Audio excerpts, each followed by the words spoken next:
Swedish job. It's pretty vague. Sundance rejects. I do love me some internet historian. The following is a true story.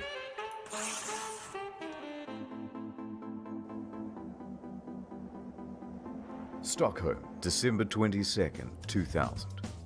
Gentlemen, the Swedish National Museum. 90,000 square feet of priceless artwork. Only 2 roads in and out. The police will be ready. Walking away with the goods won't be easy. Smash and grab job, huh? Not quite. First things first.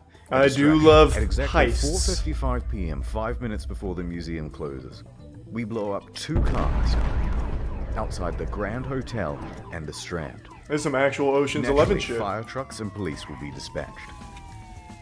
What about the guards in the building? Only one. And he'll be busy ushering everyone to leave. Now, we get ourselves armed and approach. Thanks to resub. Meanwhile, Flare? 2 of us are already inside waiting for the signal. Once you hear those explosions, put on your balaclavas and take out guns. Get on the floor. Don't move. So the standard disarm the guards and get everyone on the floor. That's right. Then one of you stay in the lobby while the other 2 make your way That's upstairs actually into Wang. the gallery. Yeah, I know it was. Now remember, gentlemen, no browsing. We're here for 3 paintings in particular. Conversation with the Who's Guardian, gonna buy and these, though? Young It's a Parisi stupid thing by to Renoir, steal. And a self-portrait by Rembrandt. Art is just money So how do we laundering. crack the safe? Who are you gonna There sell it is no to? safe. No security cameras or alarms either. Wire cutters are all we need. Amateurs. We bag the goods and bust out the front door. And we're just supposed to walk out of there with the 3 paintings and not get stopped? Yep, Won't take the police long to catch up. that's what I'm counting on. A little surprise, I Oh, he's got those ninja things.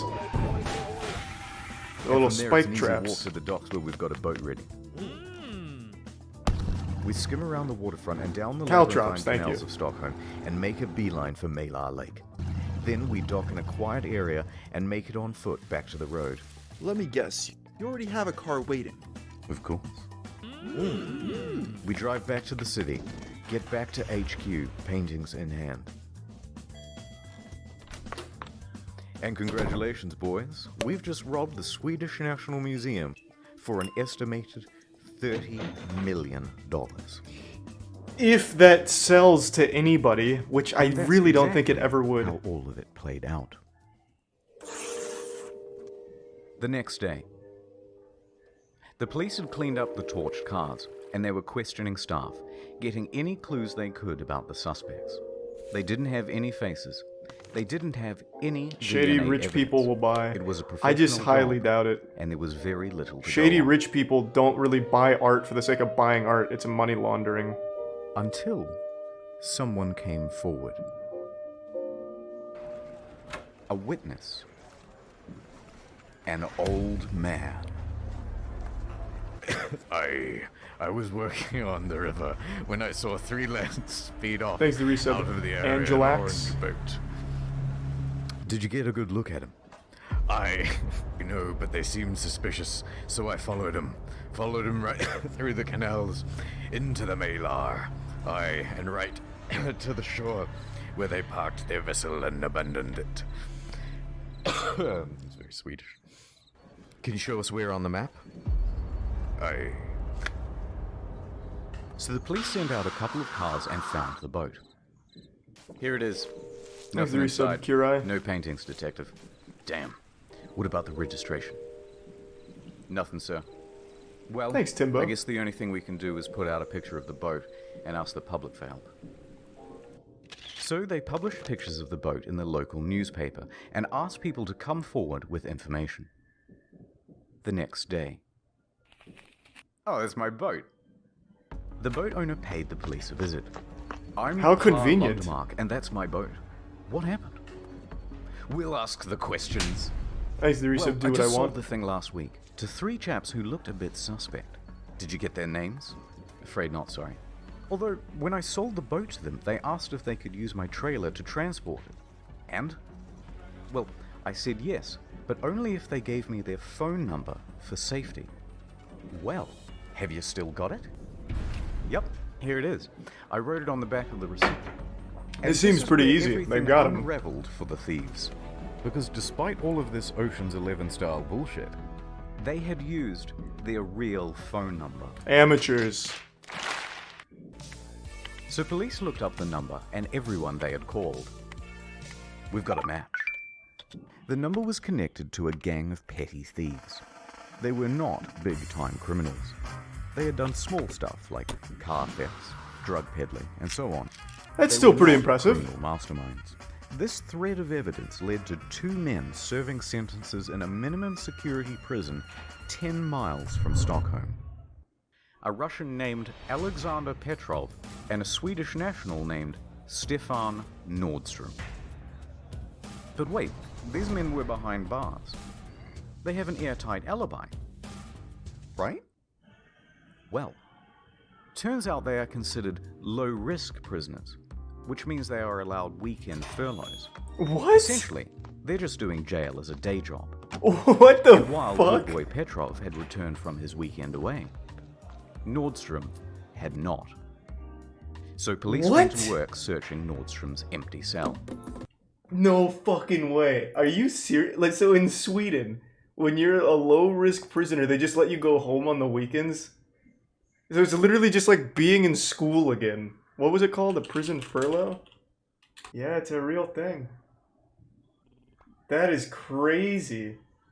Well, you know, it is what it is, I guess. Thanks to the resub, Hammy. Lo and behold, Nordstrom had been doing a bit of light reading. Collections of newspaper clippings from past art heists. Very subtle. On top of that, Nordstrom had reportedly been visiting a bunch of auction houses in the area. They were clearly the painting bandits. Now, here's the thing about art thievery. It's a difficult game. Unlike jewelry or other valuable goods, you can't just offload these anywhere. You need a buyer who has a lot of cash and is willing to take a huge risk themselves. Possession of stolen property is a crime, and they wouldn't be allowed to keep the paintings if word ever got out. So essentially, they had $30 million in unsellable goods. That's exactly what I was fucking saying, and chat was just going off of what they see in video games. It is not easy to sell So, fucking stolen what do we art. do? Oh, we could sell it to a billionaire in China. Okay, do you know any? Thanks to the resub, Hypnotoad and McLovin. Yeah, I thought so. So shut the fuck up and think of something better. Why don't we just ransom it back to the museum? That's not the worst idea in the world.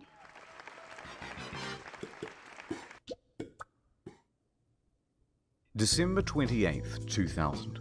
6 days after the robbery. Petrov's lawyer approaches the police station. Hello. Yes, hello. I am here on behalf of my client, and acting as an intermediary. We have your paintings. Go on. I am here to negotiate it safely to your return. For a modest sum. Interesting tact. This is, of course, completely illegal. Lawyers can't just negotiate ransoms for their clients. Until Got any proof now. You have the paintings? Right here.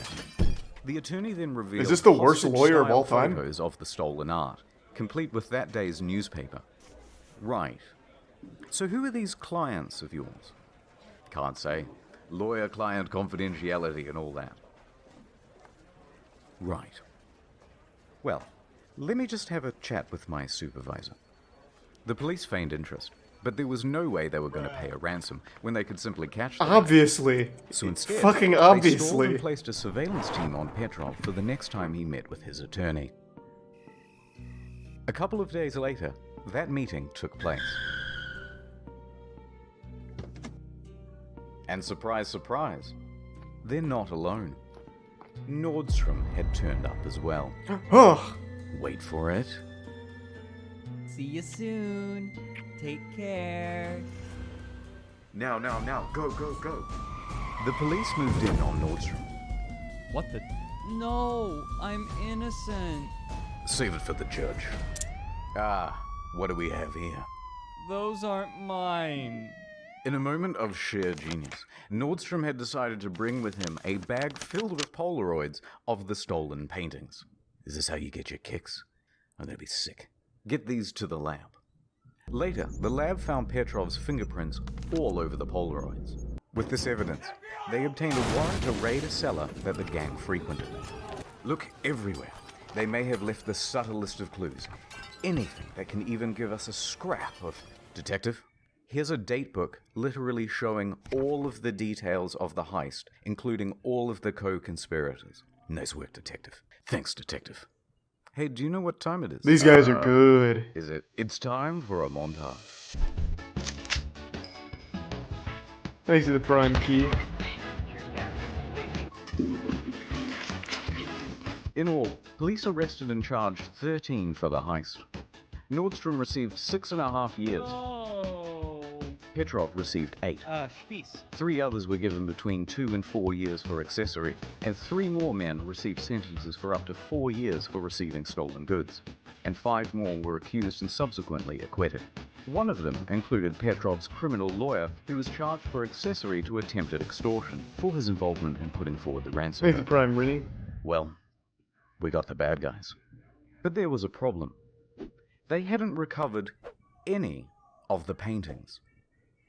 They had searched the cellar, Thanks to some top to dead bottom, pixels. the homes of the criminals. They had questioned all of them, and no one was giving up the goods.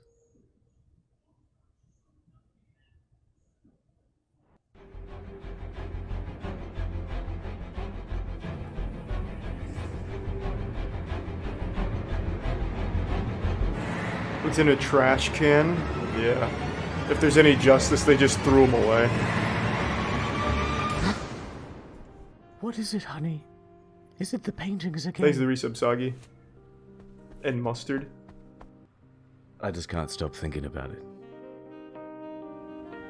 They're out there somewhere. Just come back to bed. No.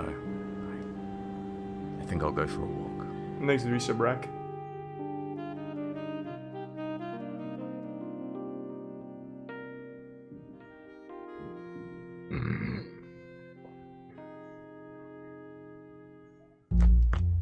Couldn't sleep either.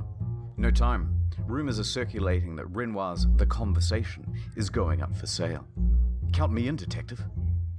I just have to get suited Thanks to up. prime Rakan. You're gonna need something a little less official. We're going undercover. Ad time. Okay, quick hypothetical. Let's say you were single, and I also So happen how to are be there single, 12 and we people were browsing the web associated with together, that? right? And then you said, Thanks to "Oh, resub. let's go on Dave this Room. website." Would you let me use NordVPN? Okay, no, I'm just kidding. I'm just kidding. I'm not being serious. Although, okay, you're drowning, right? And Helped move the I rescue paintings? you, and you don't. Yeah, have I a suppose boyfriend. so. Just all And charges I'm like, accessories. Oh no, I have to give you mouth to mouth or you'll die, right? You'll die. And I don't know how. And I want to Google it. But I'm worried about my data falling into the wrong hands. Could I use NordVPN then for 70% off? No, wait. Okay, we're in the Amazon forest and we're like walking together, but not too close, obviously. And a snake bites you. Oh my god. And I have to suck out the poison. But then I remember watching this documentary, right? And it was on like snake bites and stuff. And I'm gonna watch it again and I'm gonna save Thanks to your the life. resub Frozen and Oh Night. my god, it's region locked. Would you mind if I slipped in a little NordVPN? Not even for 70% off? No, I'm just messing with you. I'm just messing. Could you imagine though if I use NordVPN right now? Like for real? No, I'm not gonna use it right now. I'm not. It's dumb. But like, no one's around. If I was to Thanks to use Prime NordVPN, no wall one would sex. know. No, wait, where are you going? I mean, look, wait. NordVPN lets you use 6 devices on one account. You can use one of mine. Your boyfriend won't know. Like watch this. I just type in nordvpn.com/incognito and I get 70% He puts more off. efforts into the ads than most into a whole I video. can treat you better and keep your data safe with NordVPN. Thanks to the resub Isa. Oh my god. Wouldn't have happened if you got NordVPN.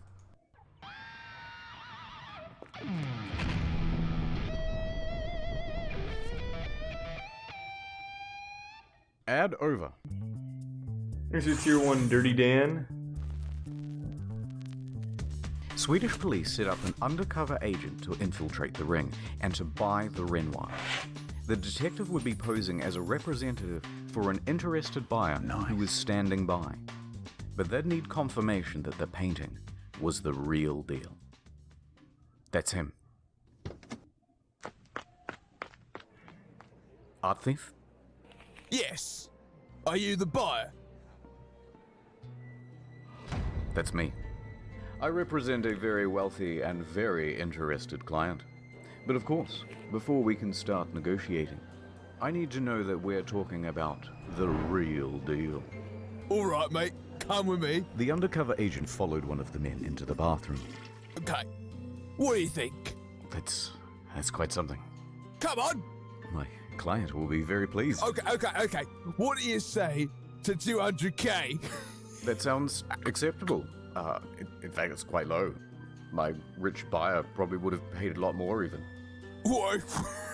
Fantastic. Yes. Hey, get in. They both washed their hands and exited the cafe. Seconds later, police came screeching around the corner, sirens blazing. Sorry, fellas, it was me the whole time. Who? Oh, right, we've never met before. Well, book 'em, boys. Thanks for the 3 gifts of Bull. Appreciate it, You man. fucking mug. I'm still lost on how the fucking art ended up in his hands. They had done it. Partially. They had retrieved one of Because they weren't 3 able to paintings, sell it, and they had a right? bunch of new leads. The cops rounded up even more members of the gang, among them Alexander Sasha Lindgren and an Iraqi, Baha Kadhum, as well as 3 of his Thanks to brothers. Prime Jones. Now, remember these lads. We'll be coming back to them. But even though they rounded up all these guys, only one man would have charge. So they just gave it to people to that would hold. stick. Okay. The rest walked. And there were still 2 pieces of art out there. Thanks to Prime Victus. Los Angeles, 4.5 years later. Downtown LA. Thanks to resub The Disraeli. FBI are working on a routine case. It's a drug bust with some Bulgarians. Nothing too out of the ordinary. Until they heard something unusual. Yeah, so we've got Renoir's young Parisian for sale. Is that code for something? Are they human trafficking? Chief, I believe it's that painting that was stolen from the Swedish National Museum a few years back. How would anyone remember that? Yeah, we want to get it out of the By city. name. Sounds like it's going to be on the move soon. No one's going to take our credit. Happy We're the 4th, FBI, Tricycle. Damn it. Infallible. Pillars of competence. So they ramped up surveillance. The Bureau intercepted a call from one Name's of the the Prime gang's White Club. higher-ups. Boris Kostov. It's time for a good old-fashioned stakeout. The FBI waited outside Kostov's home until they saw him load up a small, painting-sized package into his car's trunk. Yeah, we got it. I told him to be careful. Should be 8 pairs of rips. We're going in. Get down, get the fuck down. The FBI swarmed. Kostov surrendered. We've got it, Captain. Haha, the big prize. FBI wins again. So they opened the bag and found dry cleaning. Oh shit. Yes, really. Shit. Arrest him anyway, boys. Outsmarted. So they pull Kostov in. Thanks to give sub Hooters. Okay, I'll be good cop, and you also be the good cop, because people like it when you're nice. Good thinking, Captain. Look, here's the thing. You surprised us with the laundry. Those whites. Very white, by the way. I'd like to know who you use. But the thing is, we've been tailing you for months, and we know about the drugs. And that's the bigger deal anyway. Oh yeah, you got any evidence? Yeah, all of this. The overwhelming amount of evidence means Kostov is definitely going to be found guilty. Thanks, and that Richard means Chalmers. possibly 30 years Woo! in prison. At his age, this is effectively a life sentence. In a corner, Kostov broke. Yeah, alright. Alright, I know where your paintings are. I want a deal. Kostov agreed to assist the police. Good choice. Now take us to the paintings. Kostov led the police to a local pawn shop. Down here. As they entered the basement, Kostov pointed to an art folio leaning against the wall, wrapped in towels and a grocery bag. They unraveled it, and surely enough, it was the young Parisian. And in good condition, too. Bingo. 2 out of 3. The only one remaining was the Rembrandt. However, with Kostov as an asset, authorities now had a way to find it. Give me the other painting, Kostov. I don't... But I... Yeah, okay, I got contacts in Sweden. Wait, no, that one was correct. Say that again. I know people in Sweden who know where it is. So it's not here in LA? No, it's back in Stockholm. How the fuck did it end up in LA? Bastards. How big was their gang? But how do we know you're telling the truth? Sorry, it's a reflex. That's okay. Because... Yes? Because... Yeah? Because the person who has it Yes? is my own son. Whoa. Alexander Sasha Lindgren. Oh my god. I know, right? Kostov was willing to incriminate his own son to avoid jail time. Yeah, I would too if I was in that Back situation. to Sweden. Fuck, just take my kid and the art. The art sucks anyway. In Fuck. Stockholm, the son, Lindgren, was being pressured by his associates Baha and Dea Kadham. Those are the guys from before, by the way. To sell off the Rembrandt. It's been almost 5 years, dude. Are you gonna sell this thing or not? Well, I do enjoy looking at it, but I suppose you're right. The FBI makes a call. Sweden, my man, I got a tip for you. I can't understand you. Speak English. We'll put someone on the line who does. Okay, thanks. Hello? English? Hello? Okay, cool. We have a tip for you. The FBI tells Swedish authorities to put surveillance on Lindgren and the Kadhums. Lindgren, unaware that his father had betrayed him, would be caught up in the sting. The stage was set, but if they were going to pull Who's the this off, resub Rice? they would need to call in their top dog. Part scholar, part daredevil. Alright, I have no idea why he's written this way in all the articles, but we're going to go with it. This guy, King of the he state, means business. The defender of Dali, the guardian of Goya, half scholar, half daredevil, and 100% man. With an alignment of chaotic good, he'll teach you about the classics, then he'll teach you to make love. Robert K. Whitman. The Robert Whitman? Exit Prime Grin. Part 5. Copenhagen. September 15th, 2005. The meeting Sleep well, had been arranged. Lebez. The Kadham brothers are on a train from Stockholm, secretly followed by police the whole way. And as they sit in their seats, in the hand of one of the brothers is held a small, painting-sized parcel. Police could have arrested them then and Dry there. cleaning again. They would have had the brothers red-handed. But that wouldn't be enough. It would be a simple possession of stolen goods charge, and the police wanted to catch them in the act of selling the painting. So they stood by. Kostov and Whitman arrived at the Scandic Hotel. The Kadhams and Lindgren True, made Mike. their way too. Oh, hello. Hey guys. They said in Swedish. Do you guys want to do the deal now or grab lunch first? No, let's just get this over with. Okay, come with me. Come on, son. Let's throw the old football around. But Dad, come on, son. Look, Dad, I'm doing it. I'm doing it. I'm proud of you. So they let the dad go to this? Whitman led Kadham. Man, that dad did not want to go to jail Whitman at had all. been thoroughly Good, bugged in preparation. good lord. I hope you like Swedish Corona. Nice. I'm gonna have to count it though. No problem. Whitman knew he had it. He could see the look in Kadham's eyes as he greedily counted the money. Thanks for some canned milk. So, you guys had like a good trip out? Mm-hmm. See any, good movies lately? You know, there's a delightful restaurant down. It's very hard to count when you keep talking. I want to look up Robert K. Whitman now. Right, and that's 200,000. Amazing. What 5 kind of years stunts is holding he onto known this painting, for?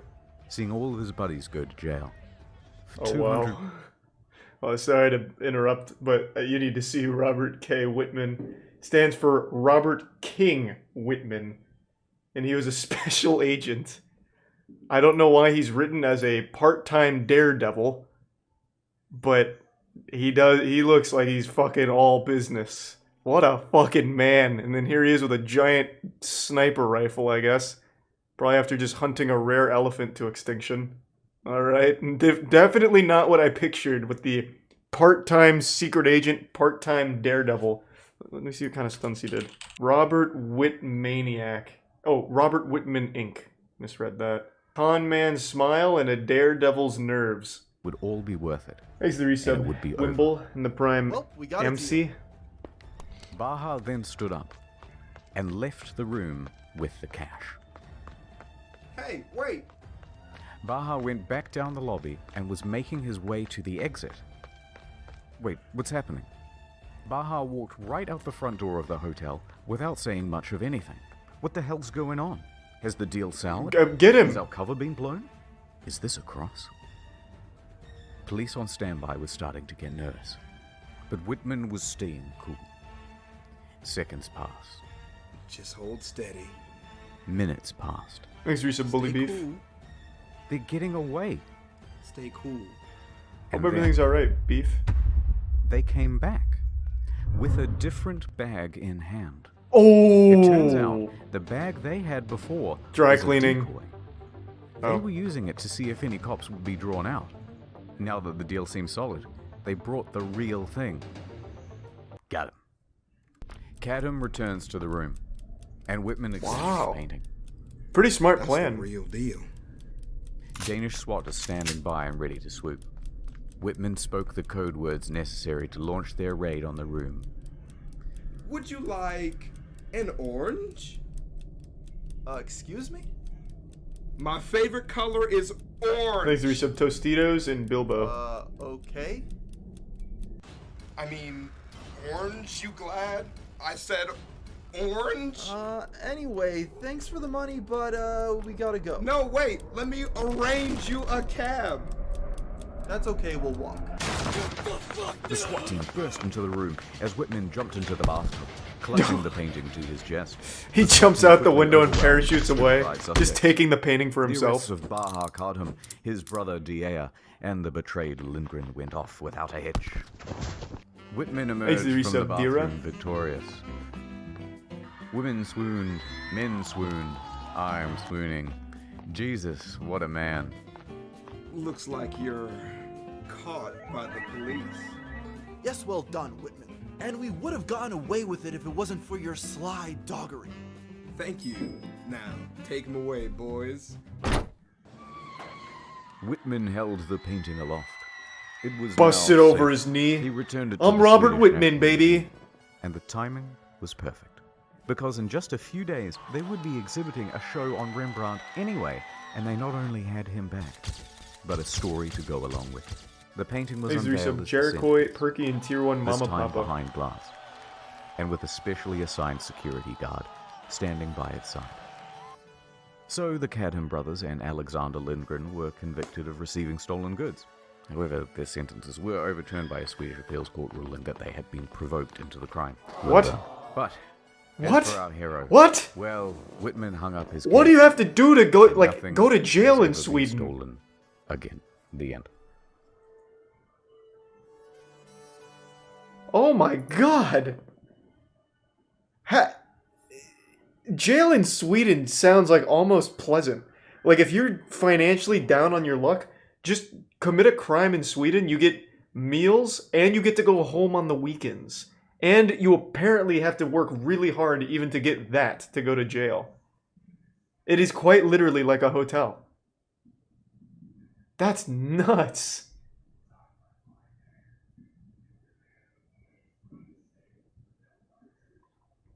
What was it again? Prison furlough, what they call it? Where they just let prisoners go home every weekend? Thanks to the resub Yoshi.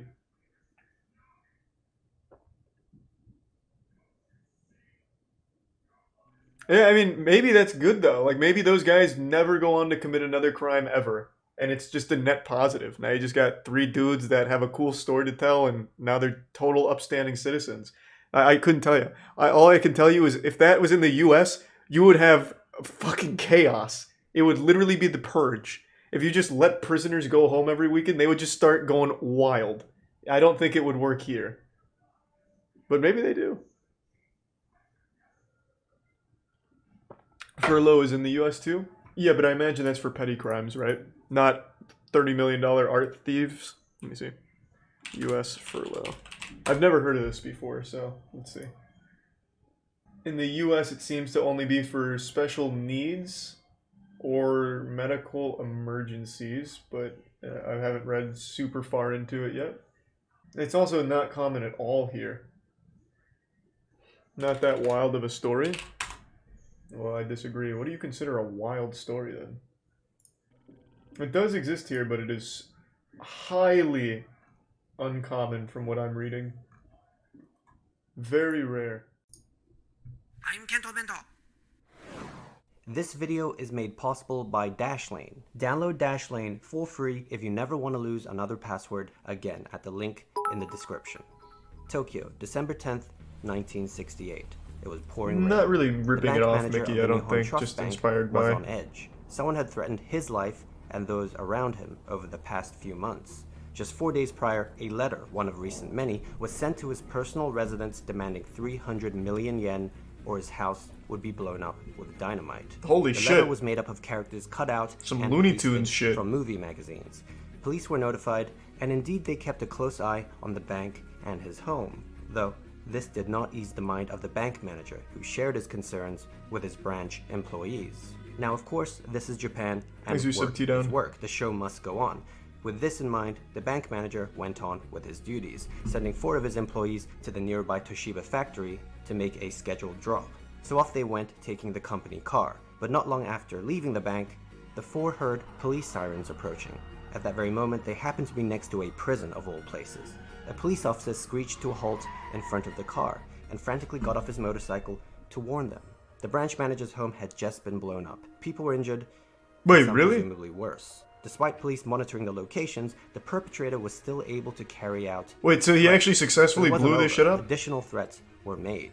The bank in Basically, particular that's not was bad. now a target, and branch employees were at risk, especially those who had left the bank earlier to carry out bank duties. Why do you keep including spamming Jim Browning? I'm literally in the middle of watching Their something. car What the fuck is wrong with you? searched. The officer got down underneath to check the car, but before he could do a proper search, an employee started noticing smoke and flames emerging from the vehicle. Fearing the car was about to explode, the officer desperately tried to roll out of the way.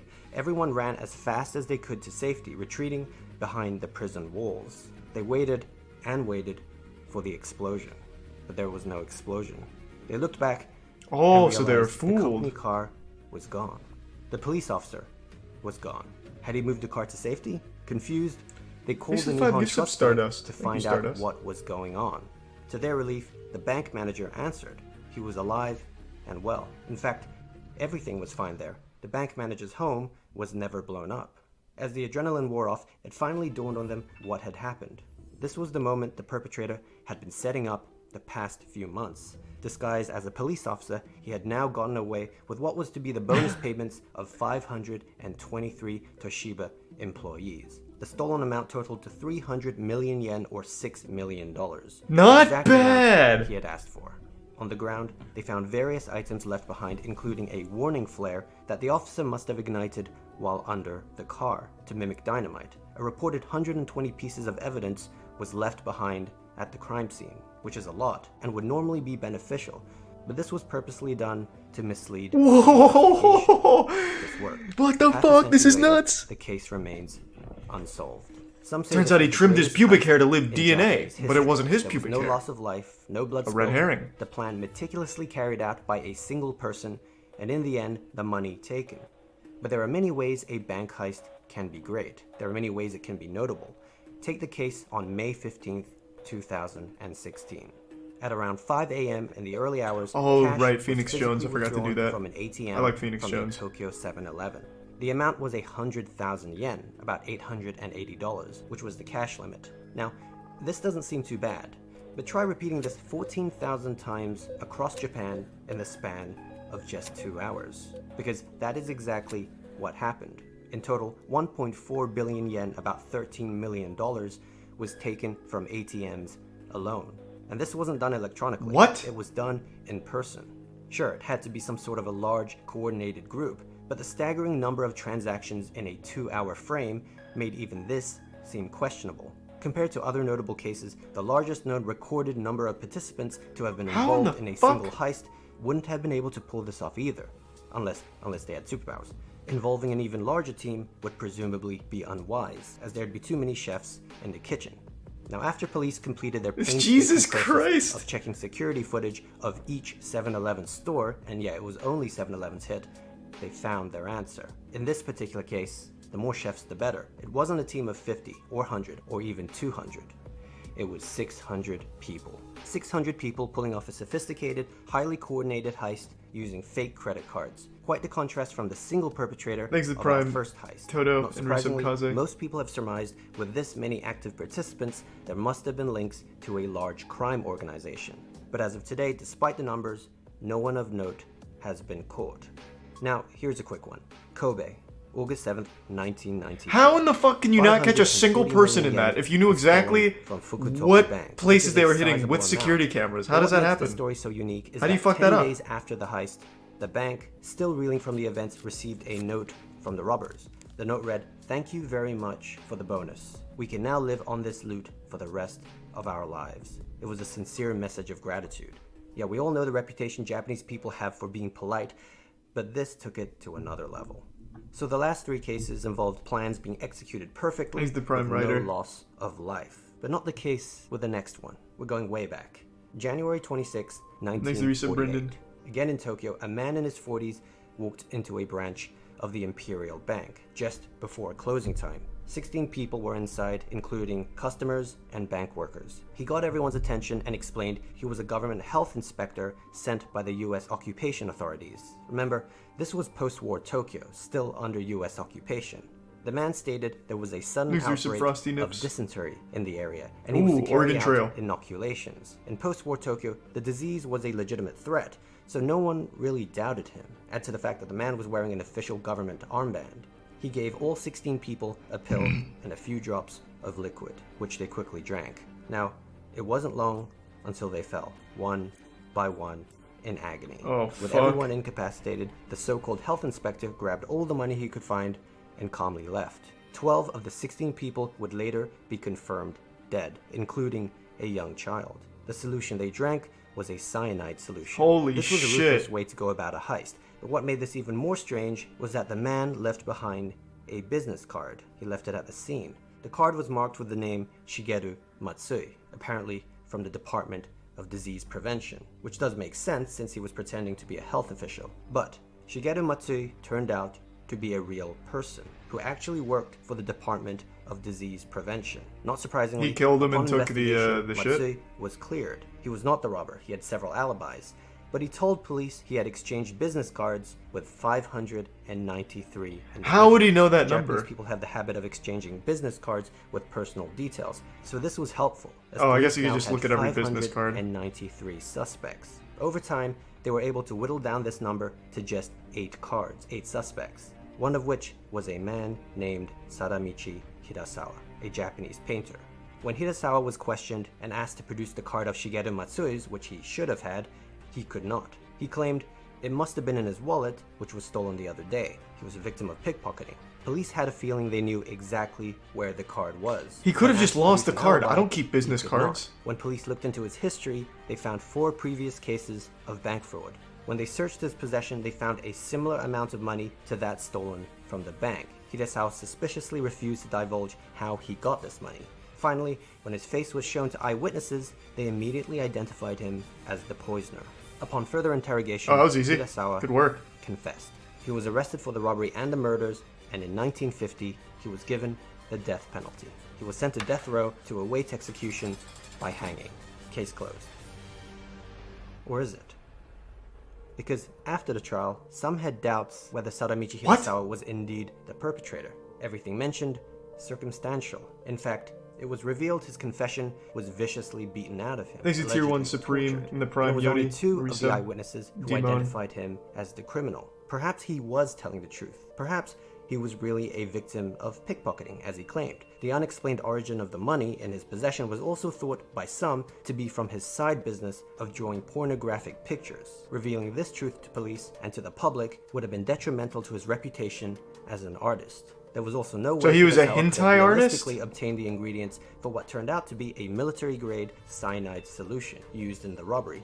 Interestingly, some have claimed that the true culprit was actually a former member of the notorious Unit 731, a covert biological and chemical warfare research and development unit of the Imperial Japanese Army that undertook lethal human experimentation during wartime. If so, this would explain the accessibility to the poison. The Minister of Justice himself doubted Hidasawa's guilt, and so never signed the death warrant. This opinion was shared by successive ministers of justice, so the death sentence was never actually carried out. And so Hidasawa sat in prison on death row for the next 32 years of his life, one of the longest tenures ever on death row. And on May 10th, 1987, he caught pneumonia and died in a prison hospital. Despite the verdict, the case was never truly put to rest, and many people felt that the true culprit, all those years ago, would have been within grasp if only the focus was on the right person. This brutality It does happened in seem 1948. very 7 odd that a years on, painter there would come emerge up with a that. new type of heist. January 25th, 2008. That seems extremely Land of the rising hardcore. Cybercrime. The Tokyo-based exchange CoinCheck, one of the most prominent virtual currency exchanges in Asia, Next was is the full Prime, just victim Kier to the and biggest resub sauce. cryptocurrency heist in history. What do you mean, water? At 2:57 a.m., using overseas servers, hackers, disguising themselves as authorized users, were able to enter the system. They remained undetected for the next 8.5 hours, stealing 58 billion yen worth of the cryptocurrency NEM, which is about $530 million. Then they were gone. This incident became an embarrassment to the Japanese government, who had been trying to make Tokyo the global center for cryptocurrency. CoinCheck revealed they failed to implement the required extra layer of security, but even worse, the stolen currency had been kept online in a hot wallet, rather than in a much more secure offline storage facility known as a cold wallet. This is similar to if a convenience store kept significantly large amounts in a cash register, instead of an off-premise bank vault. Now, one of the stranger aspects of the heist is that the stolen virtual funds were able to be traced online, because transactions for Bitcoin and other cryptocurrencies are all public. And so the $530 million worth was eventually traced back to 11 specific addresses. But the identities of those sending and receiving the money, unfortunately, remained anonymous. Indeed, no one yet has been caught, but the developers of NEM were able to label the 11 addresses with specific warning tags for all to see. They also set up a tracking tool to automatically reject exchanges involving the stolen funds. Of course, the most frustrating part of this is that it all easily could have been avoided if CoinCheck just added that extra layer of security. And really, it's not just big companies. Most people today are I imagine they'd already cashed cashed it out like that same day. Same password for every account they have. couldn't have. Now, if this is you, congratulations. You have bad habits just like me, but that's okay. I'm segueing here because Dashlane makes keeping track of all your passwords. I see why you saved that one for last. Well, I'm still gonna let it ride. If there's anything I start to recognize, we can stop, but I'm not sure. From the wintry cold. But after a few minutes of picking, he had success, and his cell door swung open. Yeah, But barefoot he wasn't bandit out of the days, woods yet, fuck yeah. Because there were more locked doors ahead. He knew he only had a few minutes left before the guards would return, Thanks, Reese and Pepper. so he wasted no time attempting to pick his way through the remaining security doors. No Now, advice, fortunately Alex. for him, Just to keep he was yourself able to distracted. make it out It'll of the get easier. facility. Sorry But to hear that, the man. bad news was Sucks. that he was only halfway to freedom. You see, he was still well within the search perimeter, which meant at any moment the alarm could go off and he'd still be caught.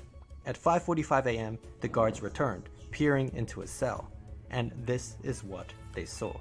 Shiratori sound asleep in his futon bed. But of course, what they didn't realize was that they were looking at something else. A pile of loose floorboards underneath his duvet designed to trick them. It wasn't until Outsmarted. the next morning Fuck yeah. that they finally discovered the truth, and the alarm was sounded. They get a But by duvet then, in that prison? Shiratori was long gone. Now, he had escaped. Thanks to But Prime if you've Heiser. watched any of our previous videos, you'll know that things aren't always as Congrats on the seem. huge In job, fact, Parsket. for I'm Yoshie really glad to hear that, Shiratori, man. aka the prison You break deserve it. magician, Hope you enjoy it. this was only the beginning. 3 days later, he was caught trying to steal supplies from a hospital, and just like that, he was back in the slammer. But this time, for his escape attempt, he was sentenced to life in prison. He would never be with his family again, his wife and his daughter, and all the months of planning had led to just 3 days of freedom. It now seemed he'd be locked up for a very long time. Until 6 he years developed later, superpowers. In 1942, in the midst of the Second World War, Shiratori found himself transferred to Akita Prison in Akita City. There, the guards treated him even worse than He's a in tier Aomori. 1 Roth They had guy. heard about Shiratori's previous escape The Reese of and were Kuzan determined to make gives an up example smack. out of him. They wanted to make sure he would never escape again. Along with the usual The Reese of beatings, Magic and he was Arbiter. forced to partake in extreme manual labor, made to sleep on the hard concrete floor in the severe winter cold, and placed into solitary confinement for extended periods of time. Now, this was a specially made solitary confinement cell, which was very small Haven't and seen had a that, very Arbiter. high ceiling, We can get there, with the though. walls covered with copper sheets so smooth that it was impossible to grip. In addition, there was almost no sunlight even in the daytime, with the only window light coming from a small sealed skylight high above. This was a room designed to keep escape artists from escaping, and if that wasn't enough, the guards also made sure that Shiratori was handcuffed at all times.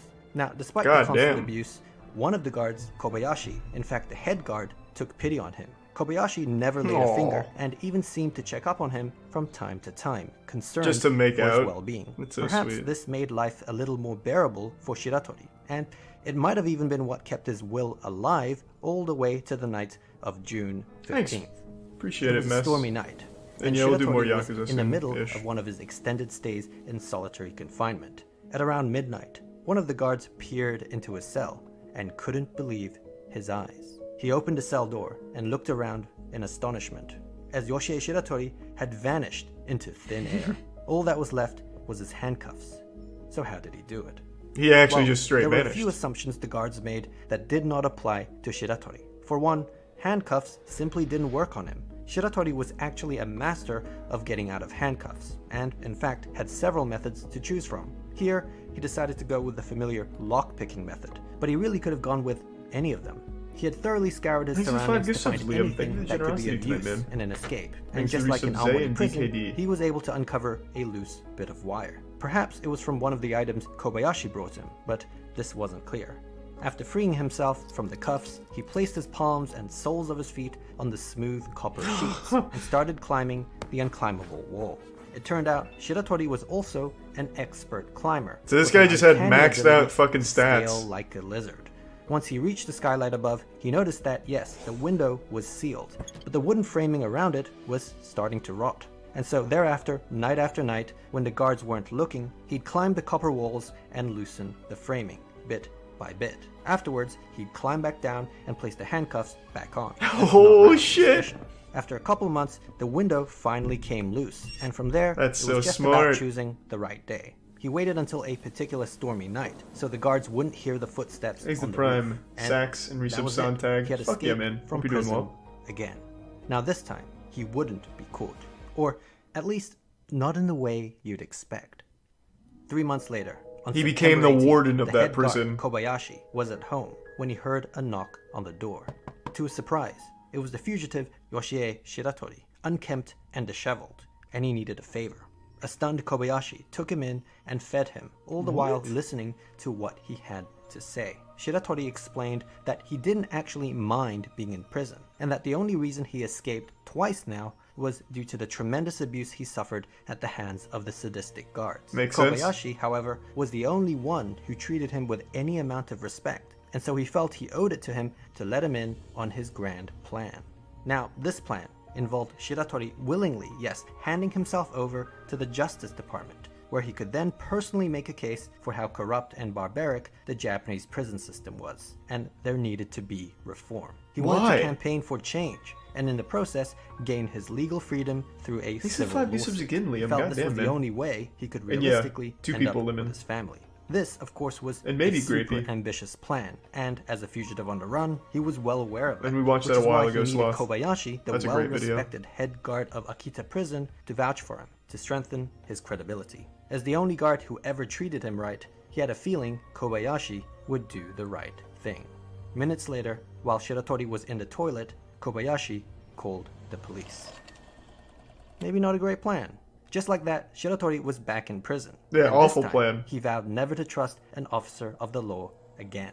For the second Yeah. escape, the courthouse added 3 more years to his life sentence. Now, Shiratori requested to be sent to a Tokyo prison, where the weather was warmer, as he couldn't stand the cold in the northern prisons. His previous stints had weakened him severely, but he was denied his request. Instead, the judge sentenced him to the infamous Abashiri prison in Hokkaido, the northernmost prison in Japan. Good no God. man had ever escaped from this wintry hellhole of a prison.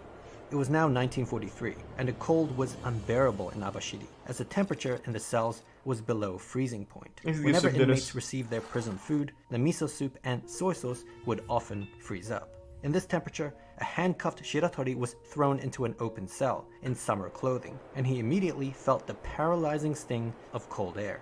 Perhaps in a fit of desperation, he tried to force himself past the guards, but they were able to push him back and beat him down. An enraged and defiant Shiratori stood back up and vowed that he would escape from Abashiri prison, like he's always done, and that there was nothing they could do about it. In fact, he They could claimed kill him. there was little point even putting handcuffs on him, No, as Doug. he'd always I'll find a come say way goodnight in a to sec. break free. If not by lockpicking, then, well, this. He then proceeded to rip apart the chain of his handcuffs, to the horror of the guards. It turned out Shiratori had another special ability. Aside from his outstanding climbing abilities, he also possessed incredible strength. This is a Almost lie. superhuman Straight up, this is Back made in up. Akita prison, he could have broken free of the cuffs the Exit physical Prime way memes. if he didn't have to put them back on. Now, this was impressive, I'm sorry I didn't see but that, it Tim, wasn't but yeah, so I did smart watch to the lay trailer. his cards on the table like that, as the guards were starting to build an escape profile on him. They knew he had lock-picking abilities, lizard-like climbing Thanks to Prime abilities, Martin. and now almost superhuman strength. No, And so this they is a set out lie. to devise the ultimate escape-proof cell, one that was sure to be Shiratori-proof. And they came up with this. The new cell had steel fixtures with a low chance of rot. Any openings, even the bars removed, were made smaller than his He can body, also meaning run there at was no 90 way miles he could per hour. physically fit Yeah. through. He had specially made solid iron handcuffs He utilizes that the tied Speed his Force hands to turn behind back the his clock. and leg cuffs that made him barely able to stand.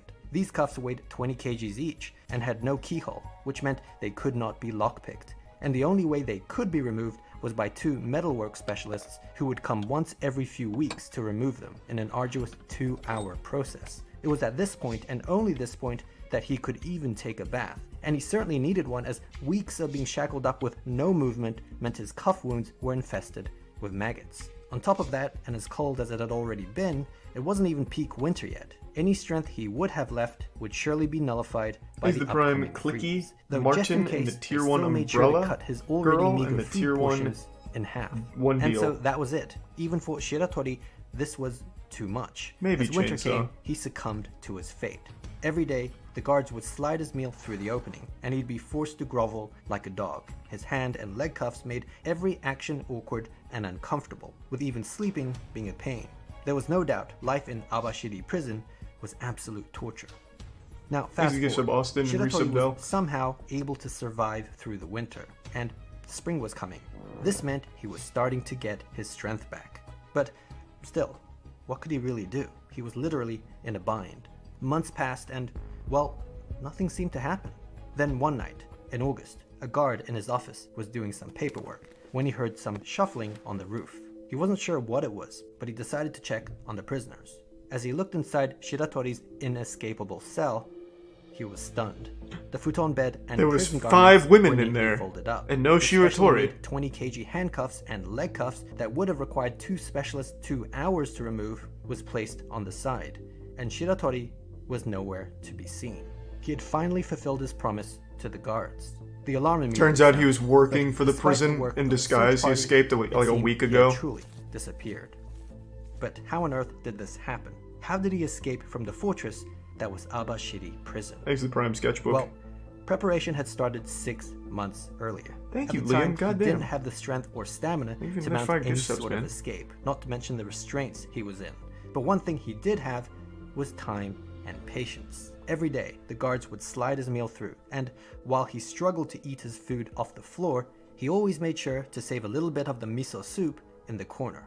You see, every night, he would hobble awkwardly to the inspection window and splash a little of it on the steel frame. He would also dab some on his handcuffs and leg cuffs. Now, his intention was for the salt content of the miso soup to oxidize the screws and bolts, eventually corroding and loosening it. That After a wouldn't month, work. This technique of rusting through the iron actually worked, and the first No, screw there's no fucking the way next that few would months work. saw screws and bolts coming loose, Unless they're assisted giving by him use like of the first fucking screw as a sort of saltiest screwdriver. miso of all By the end of time. spring, he was I mean, I able guess. to fully remove his handcuffs and leg cuffs, as well as the steel frame of the inspection window.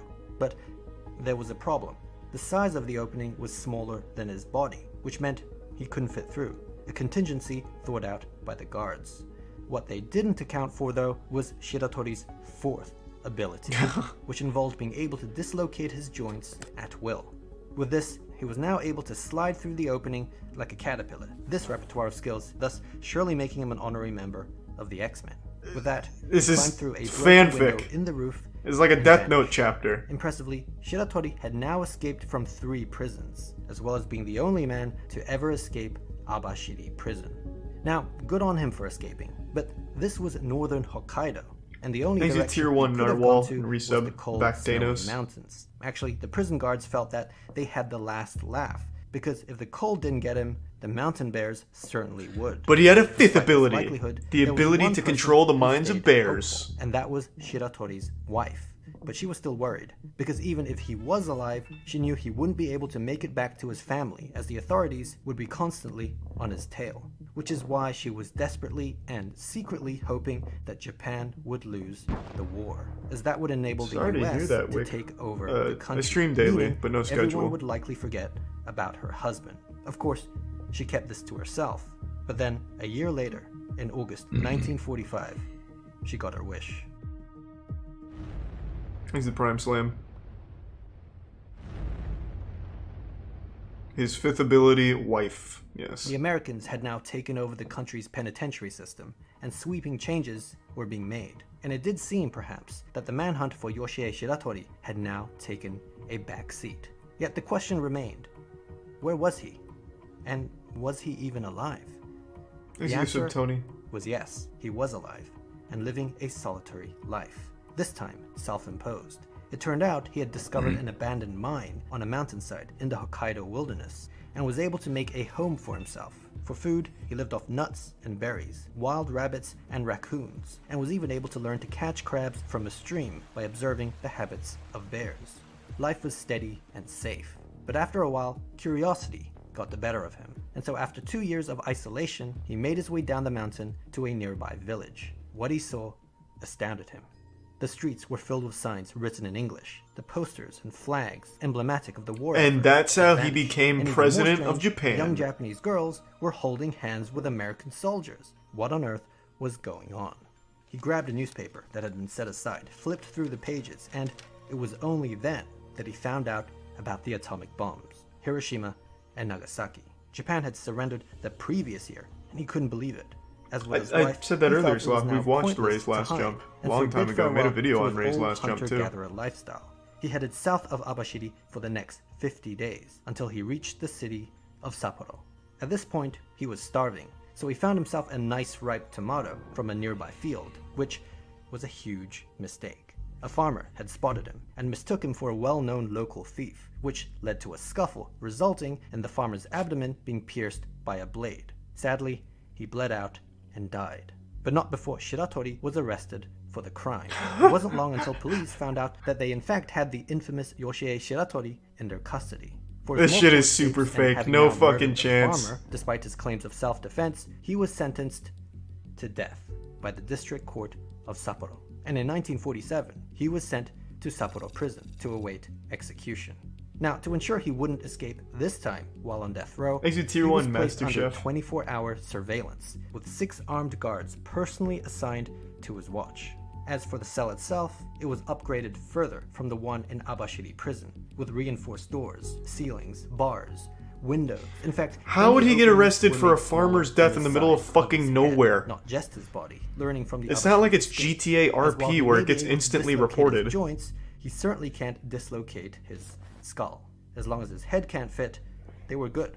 The 6 guards were so confident, in fact, that they didn't even bother cuffing him. Now, Shiratori was getting old, and the odds of escaping by this point were looking slim.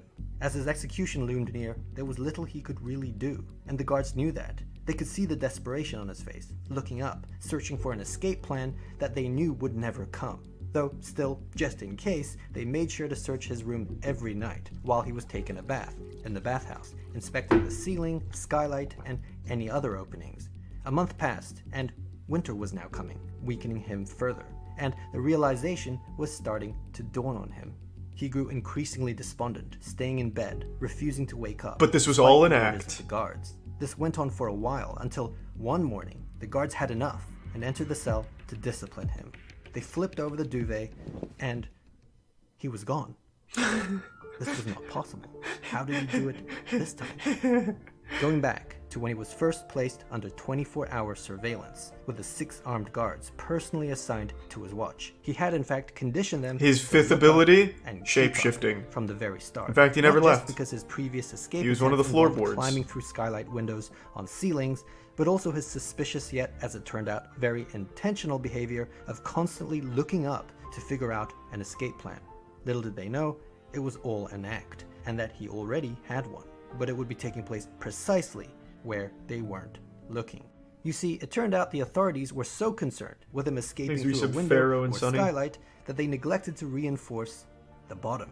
This ironically ended up being his easiest and simplest escape, because all he had to do was remove the bolted floorboards, which wasn't easy, but he had experience, and using random cutlery and a miso soup bowl, dig his way to freedom. Yeah, but they checked This his took over cell a month, every night, and how did he was able to hide his unbolt the activities floor? Due to A, the guards not suspecting this approach, and B, the floorboard panels being put back in place every night after digging. The 6 guards thought they were keeping a good eye on him even at night, but with the hole consistently positioned underneath the futon and duvet, and it increasingly becoming the norm to refuse the orders of the guards to wake up, nothing seemed out of the ordinary. Placing a pile of loose floorboards underneath the duvet to trick them was also a callback to his first prison escape in Aomori. So he had now escaped from Bentelli. prison 4 times, and by this point, the story is starting to get ridiculous. But Also, this the dirt perpetual has to cycle go of somewhere. Capture and escape, capture and Where did escape he put the was dirt? about to end, because a year later, in 1948, Shiratori was exhausted. He was in his 40s now, and this He was ate a it. young man's game. One day, in the Kotoni neighborhood, still in Sapporo, as he stopped to rest, a policeman just happened to sit by his side for a smoke. He didn't know who Shiratori was, but he struck up a conversation with him. Thanks for your Shiratori, sub of feels. course, was wary of his presence and tried to play it cool, all the while attempting to figure out a way to remove himself from the situation without being suspicious. Suddenly, the policeman did something unexpected, at least to him.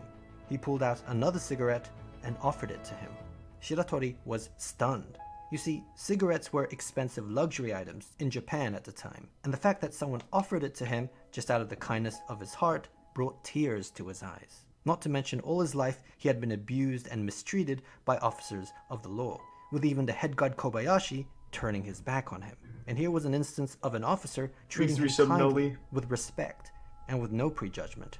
As he smoked the cigarette, Shiratori couldn't help but tell the It was officer laced. his full name, Yoshie Shiratori, and that he had escaped from Sapporo prison last year. In fact, he had escaped from prison 4 times in his life. It was strangely a relief to get it all off his chest, and he was even ready for the consequences. After the Kobayashi incident, he had vowed never to trust another officer of the law again. But the simple act of receiving Thanks a for your sub, cigarette Big from a Weenus and stranger Eve broke and him. Lost Boy. Of course, he was arrested again. But this time, things were different. Maybe it was the fact that he willingly gave himself up, or that Japan's justice system was going through a change. But the High Court of Sapporo became sympathetic to Shiratori's plight, and some of his past claims were recognized, such as acknowledging the farmer's death as a legitimate case of self-defense. They also made note that throughout all 4 of his prison escapes, he didn't kill or injure a single guard, despite the abuse he may have suffered at their hands. At the end of the deliberation, the High Court dismissed the murder charge, revoking his death sentence, and instead sentenced him to just 20 years in prison. Aww. Further, they approved his request to be transferred to a Tokyo prison, Where he the broke weather out was again. warmer. He was getting what he wanted. In Tokyo, he was sent to Fuchu prison, where, for the first time, the guards actually treated him well. It was a weird feeling. There were all these precautions and security measures in place to ensure that the infamous prison break magician wouldn't escape. But the truth Where was, he fought Shiratori Baki. didn't really care anymore. Everything he'd been fighting against, the mistreatment from guards, the death penalty, even the northern climate, was no longer of concern. and he was at peace. There was no need to escape anymore. He finally accepted his punishment, and for the remainder of his sentence, acted as a model prisoner. Just 14 years later, in 1961, he was released on parole, and for the first time in a long time, he was truly a free man. He decided to head back to Aomori, where it all began, and meet up with his daughter, who, by this point, unfortunately, was the only family member he had left. For his incredible escapes, Yoshie Shiratori became a legend, an anti-hero in Japan. But it was very much the opposite for the country's penitentiary system, which had somehow allowed him to escape time and time again. This was a national embarrassment for Japan. But just as preventing criminals from breaking out of the system Thanks to tier is vital 2, for Monk. the safety of society, Or so Monkey. is Thanks to preventing tier them 2, from Monkey. breaking into the system. Your system, that is. And for that, I'd personally recommend Dashlane. Oh, Because son of a Dashlane bitch. makes The keeping track Shiratori of use all your Dashlane? passwords super duper easy. Dashlane is good, though. So, I don't believe any of this, to be honest. How do I spell his name? Shiratori, maybe? Oh, here it is. Yoshie Shiratori.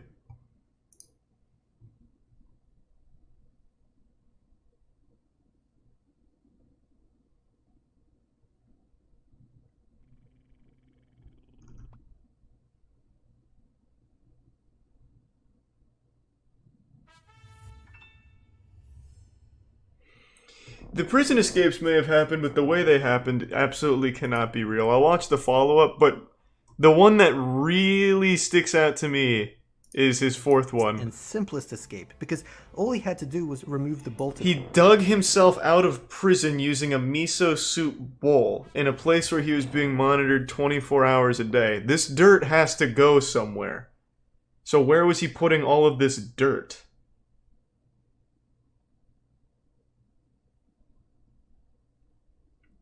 He just ate the dirt. There's no fucking chance he ate this much dirt. He would go septic. No fucking way. He would absolutely, at some point, die from it. That'd be way too much dirt. Unless, again, that was one of his superpowers, turning dirt into nutrients. But here, we'll watch the follow-up, see if they answer those questions. Because I don't believe it. In the toilet, but they'd hear him flushing the toilet constantly. If there even was a toilet to flush. Or they'd hear him or see him constantly going over to the place where the toilet is. Windows? That wouldn't work either because there'd be dirt all on the windows. And he's being monitored 24 hours a day. He'd have to take the miso soup bowl up and throw it out the window, go back down, and do this time and time again. He'd have to keep going in and out, which increases the chance that he gets caught. But we'll watch this and see if it answers it. I'm going to go say goodnight to Tiana real quick, though. Thanks for the gift sub Cavi and resub Pioneer and Actor. That's, I was talking about that the other day. She's new addition to the team. Her name's Chelsea. Is that a suggestion gaming or was that like a video thing? And yeah, quite a bit ban list. Thanks for the bits, Manic. I'll be right back.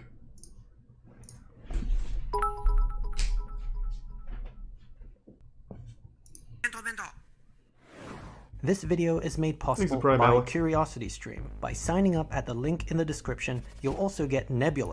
I assume you've already watched the incredible Japanese Prison Break. Just finished and, it. As it turns out, many of you had some lingering questions that needed answering. Like, where did all the dirt go? Hey, that's what I anyone said! break handcuffs with their bare hands? Why didn't anyone see the Handcuffs rust could have been after frozen. using the miso I soup? can believe How that come one. You had 3 more years to a life sentence. What exactly was Shiratori's initial crime that led to his first arrest? What happened in his life after being released from prison? Was this whole Thanks to video tier 1 just an Brax, ad, bro? And the as a Prime bonus, Spooby. what's the next Kento Bento video going to be about? We'll get to all of that, but by far the most common question was, Where did all the dirt go? So let's start with that. Thanks to the resub, This Mig, is the scene in question. Bob the setup Goblin, for Big the fourth Ski. and final escape. The illustration shows. Sorry to hit a pause, champ.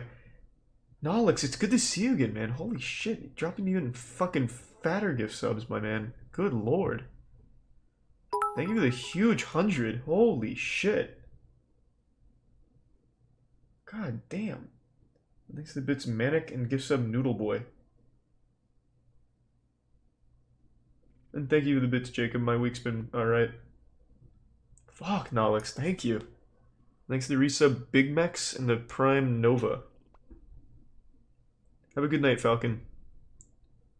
God damn. Shows him Thank burrowing you. straight down beneath the floorboards. But how can that be if there was no place to hide the dirt? Well, this guy thinks the only possible explanation is that he must have eaten it. Others have suggested that Shiratori must have pulled a Shawshank Redemption and over time emptied it in the yard. But as far as I'm aware, he was in isolation at all times. So that's probably not what happened. The Prime creator. No, the answer is actually pretty simple. Just as with most building structures, the foundation of the cell isn't built directly on the surface of the soil, which means there was more than enough room underneath the floorboards for the dirt to fit. And sorry that this wasn't clearly illustrated in the drawing, but let's all blame Charlie the illustrator for that. Another common remark is that this video must be fake. I see. That makes a lot more sense. Well, this I didn't even think of that.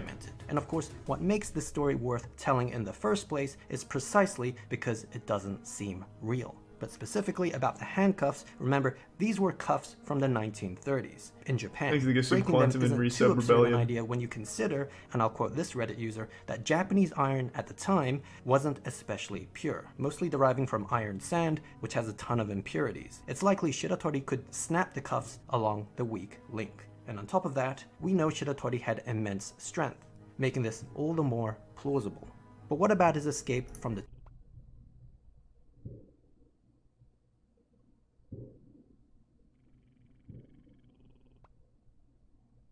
Somebody's like hitting their car with a sledgehammer right now.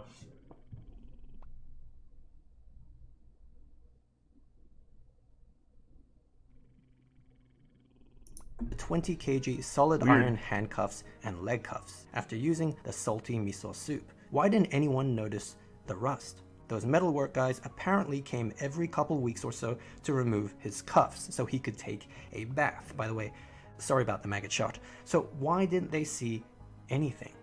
Well, the rusting was intentionally made obvious in the illustrations to demonstrate clearly what was going on. That was my call. But in reality, it wasn't so visible.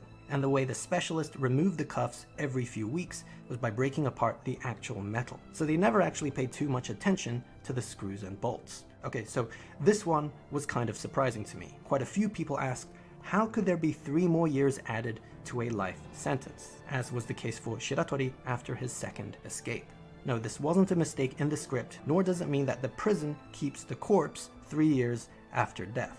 Rather, the answer is that a life sentence is not what you think it is. A life sentence or life imprisonment can mean, yes, inmates remain in prison for the rest of their natural lives. But it could also mean for a fixed period of time, or until they are paroled. In 1930s Japan, I believe this period was at least 10 years. Nowadays, it's increased to about 35 years. And this may also help you understand how some criminals can be given multiple life sentences, like 2 or 3 or even 10. How about we just change the nomenclature and stop calling them life sentences? An accomplice in the Oklahoma City bombing, 161 consecutive life sentences. Okay, then what exactly was Shiratori's initial crime? The one that got him imprisoned in the first place? This was asked a lot in the comments too, even though I actually addressed it at the very beginning of the video. Prisoner Yoshie Shiratori had had enough. He was forced to confess to a murder he did not commit. But just to elaborate on this, Shiratori had a rough upbringing after his father died and his mother abandoned him at the age of 2. And he later found himself involved with a bad crowd, or seemingly some sort of gang, which may explain how he developed such skills as lockpicking, handcuff breaking, and prison parkour. Now, it was apparently these people who were the ones responsible for committing the murder, not Shiratori, but he made the mistake of tagging along. After they were all arrested, what happened was that the group turned on him and claimed he was in fact the murderer, and along with the police beating a false confession out of him, became the fall guy, and he was quickly convicted. Now that's apparently the story, but the circumstances surrounding this was too ambiguous for the courts, which is why he was still sentenced to 20 years at the end. As he was cleared of the farmer's murder, a legitimate case of self-defense, but not the initial murder. So all that was what led to the events at the start of the video. As for what happened to him 28 years later after being released from Fuchu prison, by the way, this was the same prison that was referenced in the 300 million yen robbery that I covered in the Japanese bank heist video, a famous heist that took place 7 years after Shiratori was released from prison. I already touched on this a little with him meeting his daughter, which was a nice note to end the video on, but according to some sources, it appears, unfortunately, that his relationship with her was somewhat strained. Thanks to Which resub isn't all underside. that surprising considering the stigma in Japan of having a relative in prison, and her never actually meeting him before. So after his release, yes, he was happy to see her, but he later ended up bouncing around Japan doing odd jobs in various cities, Thanks to resub mainly Fanagy construction and work. sub Reggie. And actually, why don't I play you the alternative ending that wasn't shown on YouTube, but only on the Nebula streaming platform? Just 14 years later, in 1961, Oh, he director's was cut. released The Snyder on parole. cut. And for the first time in a long time, he was truly a free man. He decided to head back to Aomori, where it all began, and meet up with his daughter, who, by this point, unfortunately, was the only family member he had left. For his incredible escapes, Yoshie Shiratori became a legend, an anti-hero in Japanese popular culture, read about in books and depicted in movies. And even though Shiratori passed away in 1979 at the age of 71, his legacy lives on, perhaps the most, in the one place he wanted to leave more than any other, Abashiri Prison. Or at least what has now become the Abashiri Prison Museum. Oh, we saw where this. Shiratori has been immortalized. This was on the as a Wikipedia mannequin page. display simulating his renowned miso soup escape. That's pretty cool.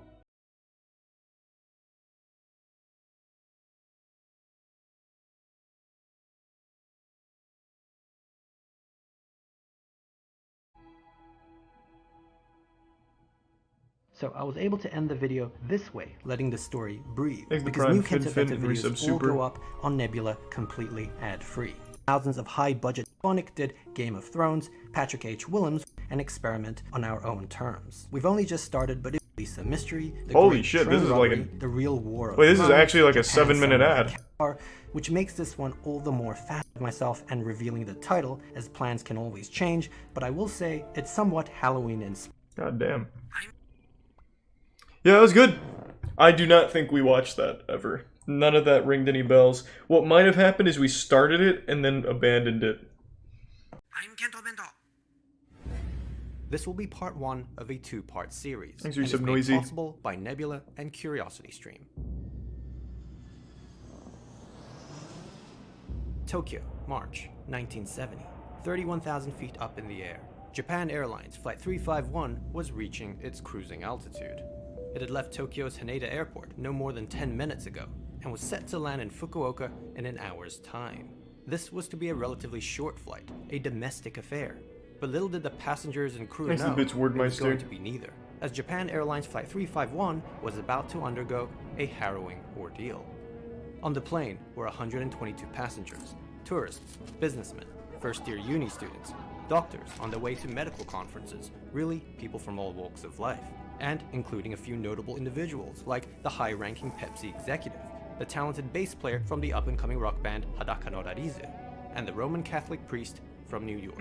Yes, this was a diverse mix, with people of varied experiences and professions, but nothing could have prepared them for what was to come. DB Cooper. At about 7:30 a.m., as the plane DB was Cooper flying over fucking the hops southern in here face and of takes Mount this shit Fuji, over. A young Japanese man got up from the seat to make a special announcement. Thanks to the resub Arouse Pasta. He was hijacking the plane. Oh. This man was Takamaro Tamiya, a 27-year-old recent graduate. Now, this announcement wasn't met with as much terror and panic as one would expect, as this was the year 1970, when airline hijackings weren't illegal. It wasn't yet considered an international crime. Yes, people were concerned, some more than others. Well, it's not a crime. We can't do anything about it. Piracy Good work. was not how it is Loophole. today. But this was about to change, as Takamaro Tamiya proceeded to pull out a samurai sword. Oh. Yes, a samurai sword. That is anime shit. The seriousness of the situation Jesus was now Christ! apparent to It's all. Batosai, the Despite plane this, stealer. 122 passengers was a lot for a single hijacker, which is why he didn't come alone. With everyone now in a state of panic, Tamiya's accomplices began to make Thanks, themselves Resub Miss known Hockey. one by Thank one. you, Keyheart. The university students had revealed themselves. Now, this was unexpected and bizarre. Many of the students were still in their early years at Tokyo and Kyoto universities, two of the most prestigious universities in all of Japan, with the youngest among them being just 16 years old, actually still in high school. Just like their leader Tamiya. Well, half of anime takes place in high school. Some had Not pistols surprising. and homemade pipe bombs as well. This was confusing and terrifying. As they tried to break into the cockpit, the distressed pilots radioed in for help, relaying the dire situation on board. It seemed it wasn't long until the hijackers would make their way in. The rest of the students were now tying the male passengers down to their seats as ordered by their leader. Now, it was certainly an odd sight to see such young Japanese recruits involved in this act of terror, 9 in total. But the most surprising of all, perhaps, was the identity of one particular hijacker. He was the bass player of the up-and-coming rock band Hadaka no Rarizu. Oh shit! This wasn't a joke. His name was Moriaki Wakabayashi, and he was in it just as much as his fellow comrades. It was time to end things. With the cockpit finally breached and the pilots restrained, the samurai skyjackers were now in full control of Japan Airlines Flight 351. And they played a fucking crazy concert. So laxed as to allow samurai swords, pistols, and pipe bombs to be this easily smuggled onto a plane. But 1970 was a different time, and well, the demands of the hijackers reflected that. You see, the reason they took control of the plane was to fly it across the Pacific Ocean to the Caribbean, specifically to Havana, Cuba. This was to be their final destination. With Cuba being a communist haven led by revolutionary Fidel Castro, the 9 men wanted to make a grand political statement to the world, hijacking a passenger airliner right out of Tokyo and diverting it to Cuba, the country of their dreams. As members of the Japanese very surprising. communist militant group hell-bent on overthrowing the Japanese government and the monarchy, they wanted to establish contact with revolutionary forces in Cuba so that they could receive specialized military training for the impending revolutionary war they would wage upon returning to Japan. They claimed they loved their country, and this was the only way. But on top of that, they were hoping the act would inspire and promote rebellion across the rest of Asia. And this was just the beginning. Really, they wanted to start a world revolution, and they were willing to advocate it through terror and violence. After all, they had already long threatened to wage civil war in Tokyo and Osaka, and had previously been involved in violent street battles and a few small-scale bombings. Hijackings were their next venture, and these 9 men, young men, were the frontrunners. They had been targeted and scouted from leftist student groups from universities across Tokyo and Kyoto, and were now ready and willing to give everything to the cause. This is a wild story. This included Moriaki Wakabayashi, the bass player of the rock group Hadaka no Rarizu, which started off as a university band before their rise in popularity.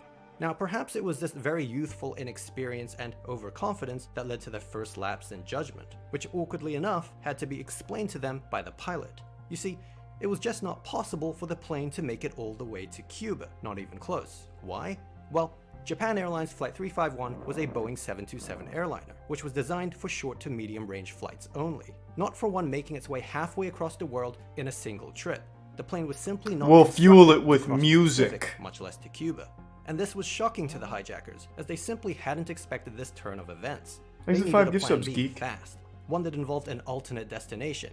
But, well, even that appeared to be out of the question, as the pilots quickly informed them of an even more pressing concern. The plane was running out of fuel. They only had enough for the original destination, Fukuoka. Tamiya had to think on his feet. Time was ticking. Right, well, if they had to land in Fukuoka, then they'd land in Fukuoka, but on their terms. Yeah, this is our landing. The Japanese Ministry of Transport We did this one. Hijacking, and was entrusted with the task of ensuring the Thanks to the safety resub, of all Windsor. the passengers. A member of the department, Vice Minister Shinjiro Yamamura, would directly oversee the hostage recovery efforts. Of course, word also got around to the news outlets, who quickly reported on the incident live. This was a first for Japan, as never before had they experienced the hijacking of an airplane. This shocked and horrified the entire nation. At 9 a.m., Japan Airlines Flight 351 touched down at Fukuoka Airport, where they were met by a horde of spectators and members of the media. Wow, The it's wasted like no celebrities. time in surrounding the plane, as they readied themselves for the eventual standoff. With 129 hostages on board, 100 They have an actual sword fight. crew members, the hijackers felt that they had the upper hand. But it all would rest on the negotiations. As Yamamura and the authorities prepared themselves, the negotiations began. For the next few hours, the two sides went back and forth, both unwilling to budge, with Tamiya threatening to kill every last one of the hostages if his demands weren't met. This was an intense negotiation, with a lot at stake, but Eventually, an agreement was reached.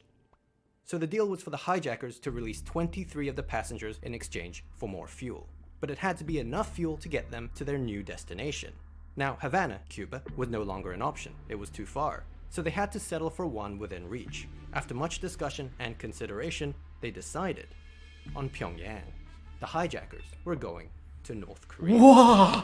Now, this made sense to the 9 men, as Whoa! North Korea was another communist regime, ruled by another great revolutionary, Kim Il-sung, grandfather to This Kim is Jong-un. nuts. They reasoned that flying the plane to Pyongyang would still make a grand political statement to the world. Thanks, recent Furthermore, Frankel. they had actually already planned for a brief stopover in Pyongyang, as the city had been a All good, serious man, candidate to host their base of operations for their international revolution, and they wanted to conduct some reconnaissance while en route to Cuba. So all this just meant a slightly longer detour to North Korea. No big deal, really. Once the dust had settled, they'd figure out another way to Cuba. Viva la revolution! And so the deal was done. Tamiya got what he wanted, and even better, they still had 106 hostages on board for leverage. On the Japanese side, all the passengers released were women, children. Kim and the Il-sung elderly, gets on the most plane of all, next. which was fortunate. Picks up a but samurai not sword. quite what they had hoped for. The majority on the plane were still very much in jeopardy. But now, it was time to go. With the pilots having never flown to North Korea and unable to rely on Pyongyang air control for guidance, Fukuoka airport officials had to quickly pass them a map of the Korean peninsula Thanks to to navigate resub for themselves. losing internet. That would have to do for now. But with that, Japan Airlines Flight 351 fueled up and took off, bound for the Hermit Kingdom.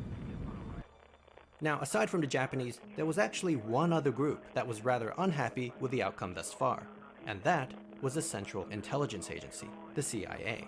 You see, Langley had sent over agents for their own hostage recovery mission, as there were a couple of US nationals on board, the Pepsi executive Herbert Brill, and What? the Roman Catholic priest from New York, Daniel MacDonald. They had business to attend to. What? But now, with the plane heading towards North Korea, a nation known for their international Pepsi hostility guy? and political reclusiveness, not to Maybe mention their Coke general planned hatred and this. contempt towards Americans, things weren't looking great. By now, Flight 351 was well on its way to Pyongyang. It had crossed the Tsushima Strait, flown over the Korean mountain ranges, and had just about reached the DMZ, the Korean Demilitarized Zone. This 38th parallel is the contested border dividing the Korean peninsula into North and South Korea. Once past this point, there would be no turning back. But on top of that, the pilots were having a hard time with navigation, as they were unfamiliar with the flight route. Seeing as the countries had no diplomatic ties, Japanese airlines and airport Thanks to Tier controllers 1 no were skill. simply unable to make contact with their North Korean counterparts. The Japanese pilots didn't even know where the airport in Pyongyang was located. Sure, they were given a map by airport officials shortly before leaving Fukuoka, but they were astounded to discover it was just a basic line map taken from a junior high school textbook. It had little to no detail, certainly no aviation map. What the airport fuck? officials understandably had little They time to just prepare, condemned this but plane. This was They ridiculous. said, fuck 'em. There was no way they could Give 'em fly my to North Korea child's using this homework. map. Moreover, the North Koreans had no idea they were even coming, a major cause for concern. It's common knowledge among pilots that the airspace above the DMZ. Well, this is a the no-fly 70s. It's not like zone, North with a Korea could long-running shoot it down. formal What are they gonna do, agreement take that any spitballs to aircraft it? entering could be shot down for any reason, with no grounds for redress. If this were to happen, it would surely precipitate an international incident. As such, the pilots tried desperately to make contact with the Pyongyang control Thanks to tower, Tier 1 attempting Jer. to warn them of their unique Hope you're having a good night, circumstances. HL2. Pyongyang, please respond. Pyongyang, this is JA Flight 351. Pyongyang, please respond. Nothing. The pilots frantically warned the hijackers of the potential fiery end they could meet if they were to fly any further, but Tommy insisted they continue. He was steadfast in their revolutionary mission, even proclaiming that North Korea was no threat to them, as he would personally recruit Kim Il-sung to the Japanese Red Army. if Makes need be. sense. And so, the pilots Pretty good had plan. no choice. With samurai swords pointing at their necks, and with permission yet to be granted by Pyongyang, Japan Airlines Flight 351 entered the DMZ. And Kim Il-sung was flying around like Superman. Moments later, North Korean fighter jets emerged from the clouds. No, God! opening fire at the passenger plane. What the They fuck? had entered North Korean airspace. Holy shit! But just like that, it was over. Oh, The they only fire had six. stopped. They only had 6 The bullets. pilots realized, well, it must have been warning fire. At that moment, there was a faint response on the radio. This is Pyongyang. This is Pyongyang. Respond. Respond. It was in English, but in a heavy Korean accent. The pilots, relieved at finally making contact, tried their hardest to explain their predicament to the Pyongyang control tower. This must have sounded quite bizarre to the North Koreans, as nothing like this had ever happened before. But despite the unusual request, after some back and forth, Flight 351 was permitted to land in Pyongyang. Nice. They would, however, be closely escorted by the fighter jets. Now, the hijackers were elated. This was what they had hoped for, acceptance from their communist allies. But as the plane continued flying deeper and deeper into the reclusive state, it was becoming quite clear to the rest of those on board, the passengers and crew, that their fate no longer rested in the hands of the hijackers, but the Hermit Kingdom. Yeah, but they're nice. At 3:19 p.m., They have Japan a Airlines Flight good 351 history of being touched down nice. at Mirim Airport in East Pyongyang, where they were met by a swarm of military personnel. There were North Korean soldiers, policemen, high-ranking officials, but also, surprisingly, sympathetic crowds of civilians holding up welcome signs, as well as a choir of schoolgirls singing North Korean greeting songs, welcoming the hijackers, or in their eyes, defectors, fucking celebrities. destination. Outside the aircraft, an announcement could be heard, blasting over the loudspeakers. This is the Democratic People's Republic of Korea, presided by the great leader Kim Il-sung. For those who are fighting against Japanese imperialism, we welcome you. This was a somewhat elaborate reception, and a magnificent sight for the student radicals, but for the hostages, it was deeply unsettling. It wasn't long until a North Korean official approached the plane to officially receive the foreign visitors. This was it. Tommy and his men were about to join their communist brethren.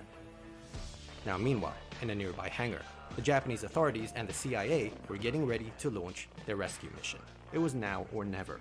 All that was needed was for the 9 men to be lured far enough away from the plane by the fake North Korean official. This was what it had all been leading up to. You see, the hijackers had indeed ended up in the Korean capital, but there was just one problem. It was the wrong one. Back in Fukuoka, the Japanese authorities and the CIA failed to recover all the hostages. The negotiations did not go as planned, but there was absolutely no way they were going to let 106 Japanese and American hostages fly right into the heart of North Korea. This is nuts! They opted for the Seoul. This is fucking nuts! The plane ended up in North Korean airspace. Death so Note they had shit. to think on their feet. Time was ticking. Right. Well, That is a the trap plane card had to land in activation and a Pyongyang, half for then they'd sure. land in Pyongyang, but on their terms. This was their plan B. With the negotiations over, they sprung into action. First thing, they needed to get the South Koreans on board. If they were going to pull this off, there needed to be exhaustive cooperation between all 3 countries, Japan, the US, and South Korea, something the hijackers could never have imagined. They had less than an hour to get this done. Now, on the plane, the pilots were attempting to navigate to Pyongyang, but they were astounded to discover the map they were given was unusable, a basic line map taken from a junior high school textbook. There was no way they could fly to North Korea with this. As the captain was about to throw the map away, he suddenly notices a handwritten note at the top corner.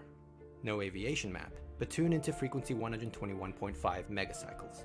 He did as instructed.